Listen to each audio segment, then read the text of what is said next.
বাংলাদেশের martial art অঙ্গনে নতুন করে আলো ছড়ালেন মেহেরপুরের গাংনী উপজেলার গারাবাড়িয়া গ্রামের কৃতি সন্তান মঞ্জুর আলম।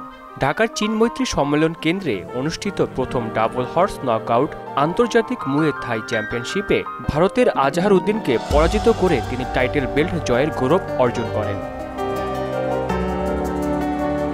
বাংলাদেশ, ভারতসহ মোট 4 দেশের 40 জন MMA ফাইটার অংশ নেয় এই প্রতিযোগিতায়। 5টি টাইটেল বেল্টের লড়াইয়ে বাংলাদেশ অংশ নেয় 4টিতে এবং তার মধ্যে 3টি বেল্ট জিতে নেয় দেশি ফাইটাররা। মঞ্জুর আলম ছিলেন সেই সাফল্যের অন্যতম নায়ক।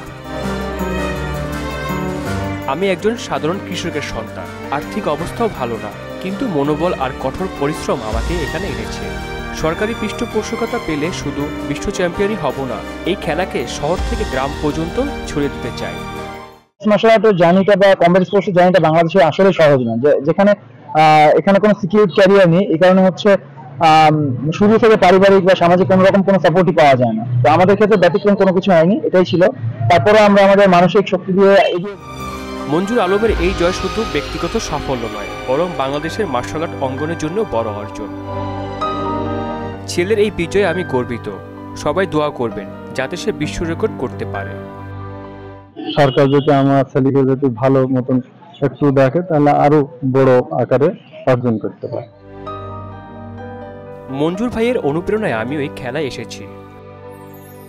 আমি 2 time international gold medallist and 5 time national gold medallist.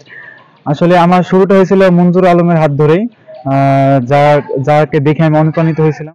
আমাদের টিমে হচ্ছে বর্তমানে ইন্টারন্যাশনাল ফাইট করার মতো টোটাল 40 জন হচ্ছে ফাইটার রয়েছে, আর সারা বাংলাদেশে 1200 প্লাস কমব্যাট স্পোর্টস পারসন রয়েছে, যারা হচ্ছে এখনো প্রস্তুতি নিচ্ছে ফিউচারে ইন্টারন্যাশনাল ফাইট করার জন্য। অল বাংলাদেশ মিক্স আর্টের সাধারণ সম্পাদক হাবিবুল্লাহ পারভেজ বলেন, সরকারি সহযোগিতা পেলে আমাদের খেলোয়াড়রা আন্তর্জাতিক অঙ্গনে বাংলাদেশের মুখ আরো উজ্জ্বল করতে পারবে। যদি আমরা গভর্নমেন্ট সাপোর্ট পাই এবং কর্পোরেট যে সাপোর্টটা আছে আমাদের আগায় আসে, তাহলে আমরা আরো কিছু ফাইটার বের করতে পারবো এবং বাংলাদেশের মুখ উজ্জ্বল করতে পারবো।